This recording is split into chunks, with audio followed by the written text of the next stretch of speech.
नमस्कार दोस्तों,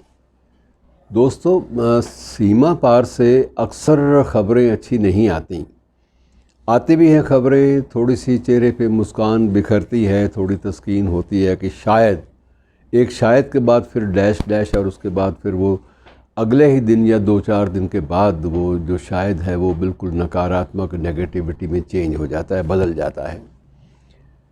चलिए, फिर भी जब भी अच्छी खबर आए उसका खैर मकदम करना ही चाहिए, स्वागत करना चाहिए। अब जो खबर आई है वो समूचे पाकिस्तान से या इमरान की सरकार से तो नहीं आई, लेकिन वहाँ के एक प्रांत पख्तूनवा प्रांत से ज़रूर आई है। और पख्तूनवा प्रांत से अच्छी खबर ये आई है कि वहाँ की सरकार ने, वहाँ की हुकूमत ने एक फ़ैसला लिया है जिसका खैर मकदम किया जाना चाहिए। और वो फ़ैसला ये है कि अभिनेता राज कपूर अर्थात कपूर परिवार और दिलीप कुमार दोनों के जो पुश्तैनी घर हैं उनको स्मारक बनाने के लिए, उनको एक संग्रहालय की शक्ल देने के लिए, म्यूज़ियम बनाने के लिए, उसको एक्वायर करने की, उनको अपने कब्ज़े में लेने की जो एक प्रक्रिया है, प्रोसेस है, वो शुरू कर दिया है पख्तूनवा प्रांत ने।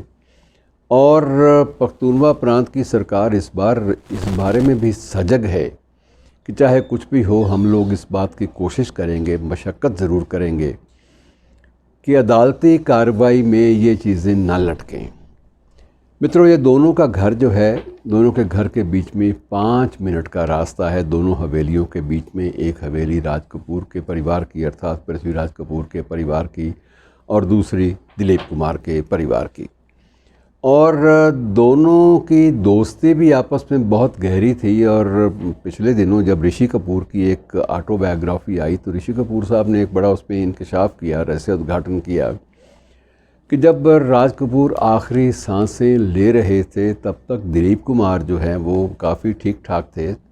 हालांकि आज भी वो हमारे बीच में बाकायदा मौजूद हैं, लेकिन उस वक्त उनकी याददाश्त भी कायम थी और चुस्ती और फुर्ती भी कायम थी।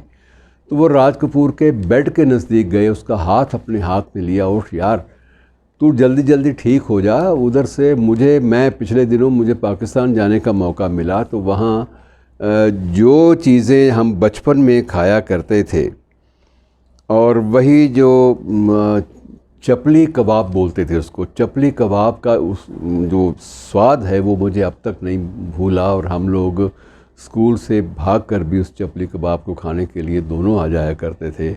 और अब मुझे याद है जब मैं पिछली बार पाकिस्तान गया था, पख्तूनवा गया था, तो वहाँ पर वही दुकानें, वही सब कुछ, वही रौनक कायम है। और वो शिद्दत के साथ वो लोग याद करते हैं तुम्हें भी और मुझे भी, उठ यार जल्दी ठीक हो जा, चल एक बार चक्कर इकट्ठे लगा के आएँ, फिर चपली कबाब खा के आएँ।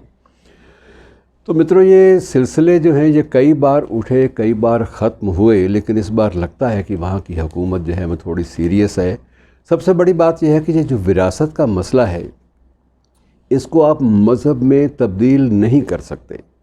विरासत ना हिंदू होती है, ना विरासत मुसलमान होती है। विरासत विरासत होती है, अपने बुज़ुर्गों की दी हुई चीज़ें, कुछ नेमतें, कुछ संस्कार और कुछ ऐसी चीज़ें जो हमारी यादों से जुड़ी हुई होती हैं, उनको कभी कभी याद कर ले तो बड़ी ताकत मिलती है, बड़ी शक्ति मिलती है।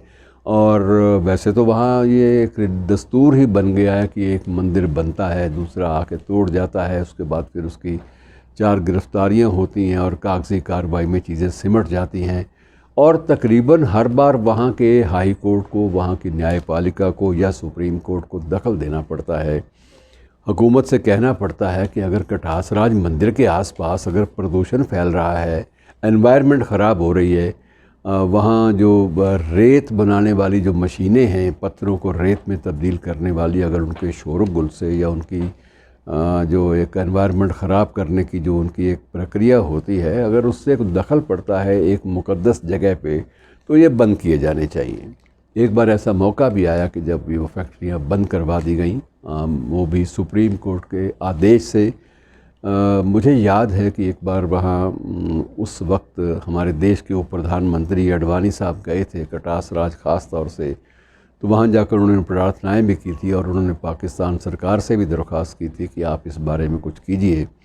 तो उनके जाने पर एक बार तो जोश आया था पाकिस्तान की हुकूमत को कि 5 करोड़ रुपए की इमदाद जो है वो घोषित कर दी गई कटास राज के लिए, लेकिन वो 5 करोड़ कहाँ गया, क्या हुआ, ये चीज़ें बाद वाली बातें जो हैं, ये बदमज़गी वाली बातें, इनका ज़िक्र ना करें तो बेहतर है। लेकिन ये एक हकीकत है कि वहाँ विरासत को संभालने के लिए अब भी कुछ लोग, कुछ नेक दिल लोग, नेक लोग, कुछ फरिश्ते किस्म के लोग जो हैं वो आगे आते रहे हैं। यही सिलसिला शहीद आज़म भगत सिंह की विरासत को लेकर है, यही सिलसिला महाराजा रंजीत सिंह की विरासत को लेकर भी है, और उन सिलसिलों के बाद जो है इनके मुताबिक बहुत कुछ चलता आ रहा है। तो मित्रों, कोशिश करनी चाहिए कि ऐसा कोई भी अगर एक कदम भी अगर सही दिशा में कोई भी हुकूमत उठाती है तो उसका खैर मकदम खुले मन से किया जाना चाहिए और दुआएं की जानी चाहिए।